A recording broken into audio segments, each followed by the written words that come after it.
Welcome to Cliff on Cars and Things. I'm Cliff.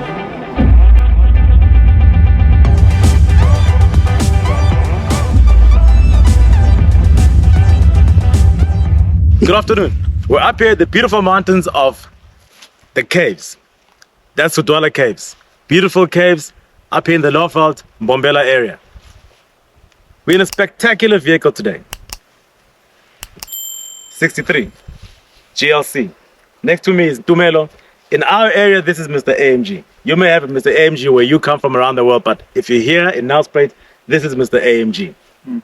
Tumelo, how are you doing? I'm alright, my brother. Great. How are you? Great, great. I'm Cliff. This is Cliff on Cars. Welcome. Thank you. Today we're focusing on you and your love for the three-pointed star. But it goes a bit further because you appreciate the niche market within the Mercedes-Benz brand, and that is the AMG brand. Tell us what attracted you to the AMG. As a matter of fact, before we even go there, I remember when you bought your first AMG, the CLK.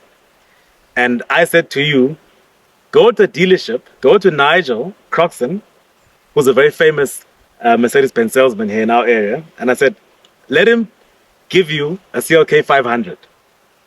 And I think you went and you did that. And I said to you, if you think that 500 is something, then you understand what the AMG is all about. And I think you went, you had a ride in the 500, and you purchased your first CLK. Yeah. And I think it came about because of F1 also. If you remember, the 63 was a car that they were using on F1 as the a safety car. Yeah. So from that moment, I think it was 2006. I went to Mercedes, and that's when I started putting an order for the car, because I could see that between the 500 and the 63, I'm kind of like getting not 100% on the 500. So we got the 63 back in 2007, and we've been buying them and collecting them since then. And now, from the CLK, you then progressed to the 63 C-Class. Yeah. Normally aspirated, right? And what made you let go of the CLK? What made you move to the C-Class? Okay, I guess they always say when it's time to leave the stage and you've danced, you must always know when the right time to exit the stage. I think it was a time for the 63, for the CLK to go. I had driven it for about 4 years or 3 years. Yeah, and then we got the C63. That was 2010. Yeah. Now, your reputation has grown from CLK to C63. Yeah. Right? And I think you became more and more popular over time because of the AMG brand. And obviously how you drive your AMGs in our area. Everybody drives the AMGs. You drive your AMG. And then it's very clear when Tumelo is coming around the corner, or when Joe Soap is coming around the corner with his AMG. Yeah. And I think that has motivated a lot of people to get into the brand because of how they saw you in those vehicles and what you were doing with those vehicles. So in our area, definitely your involvement with that brand has really brought about the cult and the following of the AMG brand. Of course. Before it was all about the M Sport cars until enter AMG, but then really until you came on board. We're making noise all day and all night. Yeah, man. And then okay, after that C63 normally aspirated, where did you go to? Well, I kept it for a couple of years. Then I changed to the 2017 C63. Yeah. Before that, I got a GLC. Yes. This is the second. The second GLC. Yeah. Then I got the 2017 C63, which was a kind of like a crazy beast. The 4 liter. Yeah. People called it Mufasa because it made so much noise. So that exhaust system. Yeah. The white one. Yeah. That's a beautiful car. I think that exhaust really made it come alive because the others did not sound like yours sounded. Yeah, it had a zing. What exhaust was that? No, it was just a spiced up thing. Just a little bit of spice. Yeah, just a little bit of spicing. Yeah. But yeah, it was a beautiful car. I think I had it for about 3 years, and then I changed to this one. Okay. Yeah, but if I can tell you, there's no car that I've driven with so much fun than the 63. I can imagine. Yeah. Normally aspirated or the 4-liter? The 4-liter normally. Oh, the one with the table, the 2017 Okay. model. Yeah, the 4-liter. The Okay. normally aspirated was a monster, man. Your brother messed it up.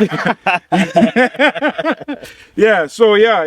I the 2017 one was crazy. I think we drove it until about 70,000 k, Okay. and then we decided to let go of it. Then we got this. All right.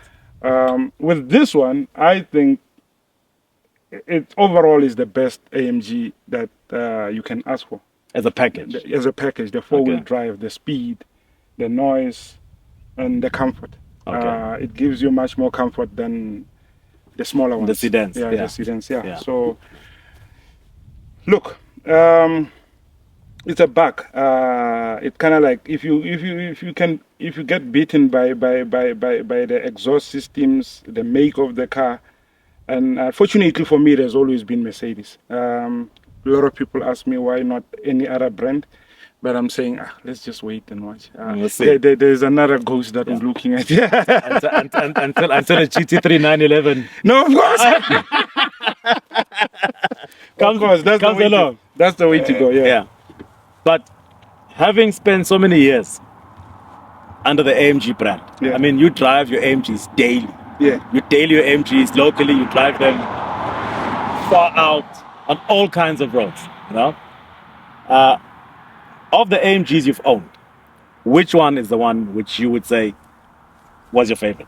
CLK63. CLK63. Yeah. Okay. I was still young.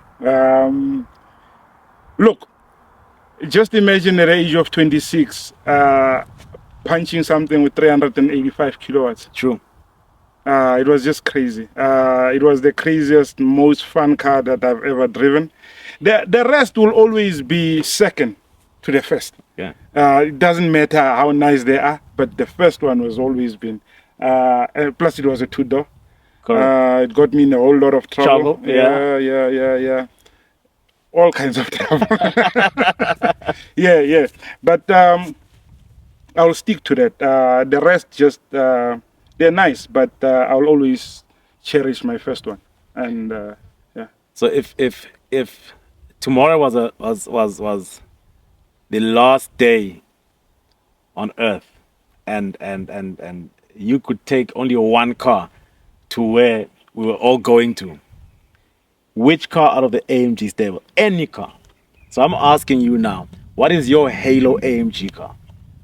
Not within the cars that you've owned before, but if you were given that wish to say, you can choose one car out of all the AMGs. I'm talking from right where AMG started, pre-Mercedes-Benz merger, to where we are today. There's only one car, CLK63 Black Series. Why? No, man. There's nothing that is made like that car. If I've driven the CLK63, just a normal AMG. Yeah. And I've had a drive with the Black Series. It's a different animal. It's a beast. It's a beast. I mean, Jeremy Clarkson says it nice. It's like, you can't get nothing that fucks you better than this thing. I mean, I'm sorry to use these kind of words, but yeah, it really fucked nice. Yeah. No. I'm glad to hear that. So the only thing which could ever shift your focus from an AMG would be a GT3 911. Of course, my brother. Of course. I think I've driven all kinds of cars, and especially on the Mercedes badge. I think it's time for one to change. There's nothing for me, if you are a petrol head, that beats the GT3 RS. GT Black Series? Mercedes. Yeah. Oh wow. Because that vehicle it's built specifically to target 911. Look, many cars are built to target 911. That shows you how good a GT3 is. Look, I think there's really very minimal differences between the two cars. Okay. The AMG packs too much power. The GT3 RS is just a different animal altogether because yeah, of the way it is, the way it sounds, the straight six engine. It's just something else. I think a lot of people will say, oh, the Mercedes also, the Black Series or the GT is quick, but I think my love right now, I'll go for the GT3. I also think AMG still needs to learn how to put the power down as well as a Porsche does. Of course. Yeah, Porsche can put its power down and it hunkers down and it runs. Yeah. Yeah, but they'll get there someday. They'll get this. Of course. However, you do understand that should anybody in this town see you in a 911, the disappointment will be. They will. Yeah, I think people will go to the dealership and set it on fire and like, let's burn this thing down. It's over. Yeah, of course, because they've seen me time and again, you know, playing around with an AMG. But I think there will come time where something different pops out, and people must just learn to enjoy whatever that we come up with. You're correct. However, you are the brand ambassador, I would say, unknowing. But them niggas are not paying us. Them niggas are not paying us. We're spending a lot of money on Mercedes, but I think it's only fair for petrol head to also, you know, tapping into other markets. And True. see. How would you know? How would you know how good the MG is if you don't? Yeah. BMW M Power. Would you ever consider? Of course. I think right now, at this point in my life, I'm looking at an X5M. Okay. I think it packs. It packs whatever that you. All people that love cars, they will tell you right now. Wait a minute. Stop right there. Yeah. Did you know that at one point in your life, order a 4.8 IS? Your brother bought it. only for you to then turn around and decide you're not going to do it. And bought a Mercedes. And then gone and bought a Mercedes. And then my brother took that. My friend took it and I drove it the most. You drove it the most. So you had better both worlds. Yeah. For now, I think obviously people always look at me as if I'm a BM hater. I'm not. I'm a sport enthusiast. I love cars. I've made up my mind. I think the X5M is the way to go for me. We'll see. Yeah. I'll wait for you. I think maybe when you've got that car and you've driven it for 1 week only, we'd like to have a talk with you. Of course. Yeah, and here, because my thing Hopefully is that I don't change my mind. because that's a problem. You've been sitting behind a Mercedes-Benz wheel for so long. It's ingrained in you. Yes. Because 17 years now. you know what to expect. You know the weaknesses, and you can live with them, right? It is a cruiser. AMG is a cruiser. It's a more of a long distance car than it is, you know, around the bend, the city, which the BMW is all about. So I think I'm very interested to hear what you think about the suspension setup on an AMG versus an M car, because it is going to be a stiffer ride by far, and maybe those kinds of things will affect you because you drive your AMGs Every day. in all kinds of weather, and it's worked for you, and it's worked for you very well. So to come into the M brand, I think you're gonna have to adjust a bit. Yeah, I think And so. and the problem is that you want to do this, but the rest of you Of course. might You don't just jump ship. Just exactly. easy Yeah. as So that, the yeah. rest of you might just have a problem. One, seating position. You're already used to the low, flat legs out on the Mercedes Benz. Yeah, you're right. And remember, I haven't driven anything else except Mercedes. Even if the other cars were not AMGs, but I've always The Mercedes. got Mercedes. Suspension wise, for now, I think in terms of suspension, nothing beats this one. Okay. With that all-wheel drive package. Yeah. Nothing beats it. You don't need to have had maybe advanced driving or any technical. It does everything for you. It does everything for you. You get that also with the RS4. Yeah. It does everything for you. You know, and that's why you appreciate RS4. It's not as quick as an Empire, not as quick as an AMG, but it does everything for you. Everything. And I think a vehicle like this is a kind of vehicle that actually starts to mature you. Because you would say, you know what, I can drive this car to Durban right now. I can drive this car to the shop right now. It's an all-rounder. Yeah. Why do I need an SL? Why do I need a C63? Because here I get the entire experience. It's like what Range Rover is to SUVs. Yeah. You know, people who got a Range Rover and they can have any other sports car, but they'll drive the Range Rover all the time because it does everything. Yeah. It's got the speed, it's got the handling. So I think when you go from this car and you go to the X5M, we'll be very keen on this show to bring you in. We'll do something. Definitely. We'll come back here and do something. Definitely. Yeah. On this car, the exhaust is it standard. Yeah. Everything's standard on this car. It's very loud. Yeah, it's still standard. Or the pipes, the flaps are completely open because you hammer it all the time. Yeah, I think the flaps are open or the engine is ran. Yeah. No, it's a bit loud. People are asking me if I did something. I haven't done anything. One of my friends always says I must sit outside and allow someone else to drive the car. Maybe I should do that. We did it with Clarence. I was driving his R8, and it was the first time he saw his car driving. Yeah. And it was like, it's a totally different view. It's the first time I'm hearing my car when you overtake. It's the first time I'm seeing that car. And that is what he says. That's what I want to see more than me inside. I want to see what people are seeing. Why are they so crazy about this R8? Yeah. And he said, I've seen it for the first time. And it's amazing. That's a nice thing. But naturally, I think because the way you drive your cars, definitely the engine has been run in. So whoever gets this car after you is going to get a car that's performing very well. Of course. And it's about to go, yeah? It's about to go for a BMW. No. For it going. Yeah, of course. It's supposed to leave a space for other cars, because I'm one that doesn't believe in having a whole lot of cars, especially sports cars at once, because I've got only one S. Yeah. And I've got two hands, and I can only drive one car at a time. Correct. So I feel I don't really have a reason keeping a whole lot of cars that I can only use one at a time. So that is why it has to give a space for something else. Yeah. Electric cars? No. Electric AMG? No. So what are you going to do? I'd rather not drive any cars. Them Germans must just take them cars back. I mean, look, there's no proper petrol head that is going to be chuffed by an electric car. Well, there's a speed there. Yeah. But what is a speed without any soul? Yeah.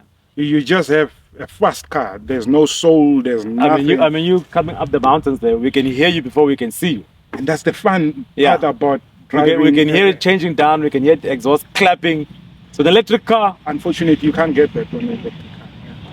So for me personally, whether it's global warming and all this emission thing, I personally think I'm not gonna not drive any petrol. It's time to collect. I know you don't have a lot of cars, but the cars are running out. The good cars are running out. Yeah.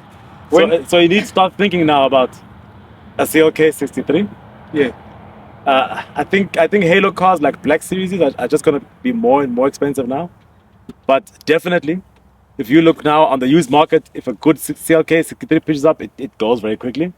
You know, it doesn't matter if it's a Mercedes-Benz or a BMW. No, it doesn't matter. Even if it's a Lumina SS. They're going. V6, V8. Yeah, the prices are shooting up. You're right. I mean, for me, I think there's a difference between car collection and cars that you drive. Yeah. When you collect cars, mainly it's for yours, for your own self to keep them for a longer time. It's not really for driving on daily basis. Yeah. So when you talk like that, yes, you are right. The collection it's on the way. Obviously, we will start with the CLK, and then we won't leave the C63 Black Series also. Okay. And then anything else from AMG, Going backwards, I think even the 230, the one that you have, the old Mercedes, the old Mercedes, if yes. one can still get an AMG like that. AMG like that, yeah. Yeah. I think it was a 190E or... There's a chap we're going to interview in Valencia. He just got himself a 190E AMG. Yeah, collectors. The car from Barberton has been there for a very long time. But you can't drive that car every day. You have to keep it at home. You have to park. Yes. Yeah. You can't drive the car. When we talk about collection, it's a different ball game than cars that you drive on daily basis. You are a driver. Yeah. And that's where your focus is. You want to enjoy your cars. Yes. Yeah. So I understand that very well. And it's the same approach which we interviewed Nico Musa from Barberton. He has the same approach. He drives his cars. He spins his BMWs, he spins his M5. Everything. He spins everything. You would think, why would you spin M5? But it's like, that's what I want. That's what he loves. That's what he loves. He's been doing those things forever. So you make sense and say, listen, if I get a car, I want to drive it. Yeah. You know? And I also believe that a car shouldn't sit in the garage gathering dust, because at the end of the day, who did you buy it for? For a garage. So you must use it. And remember, if you don't use these cars, they end up costing you money. A lot. On maintenance. And there are very, very few people. The people are becoming fewer and fewer who can maintain that car for you. So the more you keep it running, the better it is for you on the maintenance of the vehicle. No, you're right. You're right. You can't keep these V8s under lockdown. They have to go out and breathe. Yeah. So for me, I would keep a difference between my collection and my cars that I drive on daily basis. Obviously, my collection, I won't drive it on daily basis. Yeah. I'll drive it maybe over the weekend. Over the weekend and stuff, yeah. What do you call this? Just go drive to go to, what do you call this? Makonja Mountains, yeah. Any scenic route. Yeah. But I wouldn't want to mess them up. Yeah. No, you can't park them. I parked my RS4 and it started leaking fuel. That's what you get when you park a car. That cost me 4,200. So just by parking, it's a lot of money. so definitely that's the case. But I think it's been a good day. We had some good shots. The soundtrack is just epic. We all know that the normally aspirated AMGs will always have a place in our heart for the soundtrack. But I think if you get somebody who knows how to drive the bi-turbo, the twin turbos on the 4 liters, you can just hear that note and it's just as satisfying as a normal aspirated. Can't buy it. And I think in our area here, you're the only one who's managed to get that right, because every other 4 liter I've heard, I just see and I don't hear. Yeah. I see it and I don't hear it. This one you'll hear. Any C43, I've seen them, I've not heard them. I'm talking all the way up to the to the bigger AMG, to the 4 liter. I've seen them. The only one you hear is obviously the Jeep, because it just hours without anything. You know what I mean? Yeah, it's just like for fun, like, oh, what are you doing? You know? But I think, and I was very worried when they went with the turbo setup that we're going to lose the noise. There won't be any fun. And I think you've really kept the spirit alive. Now, C63,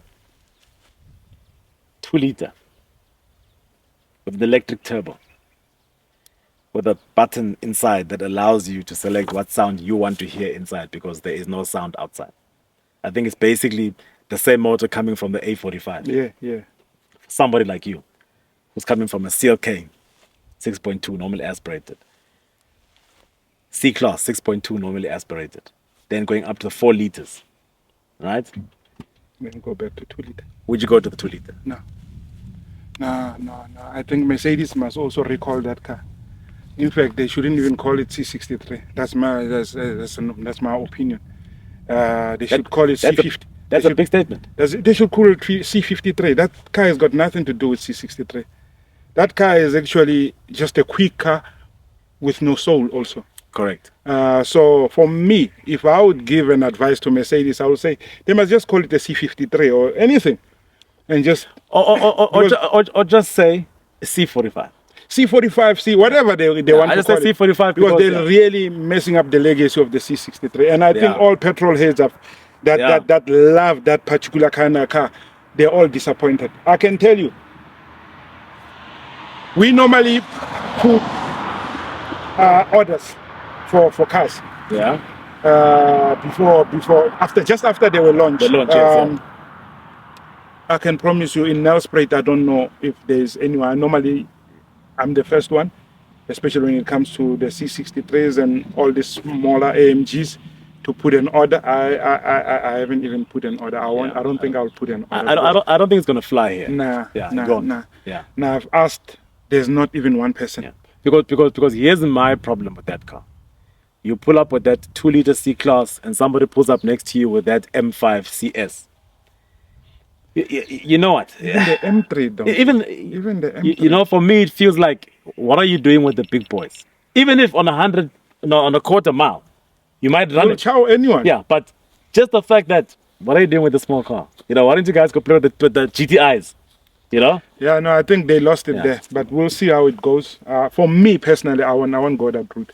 I'll remain on the V8, and we'll see what the whole world does in terms of the emissions and stuff. But as I said before, I'll still keep my V8. I'll still be rolling around with the big engines and the whole. I mean, the sound that you get from these cars, I don't know how to explain it. You know, sometimes they say you can't buy something. Yeah, you can buy it, but but that's what they say. You know, you can't buy it. You know, but there it is. Well, that's it. GLC 63. Spectacular day, spectacular noise, spectacular driver, and the history with AMG when it comes to Tumelo is just so rich.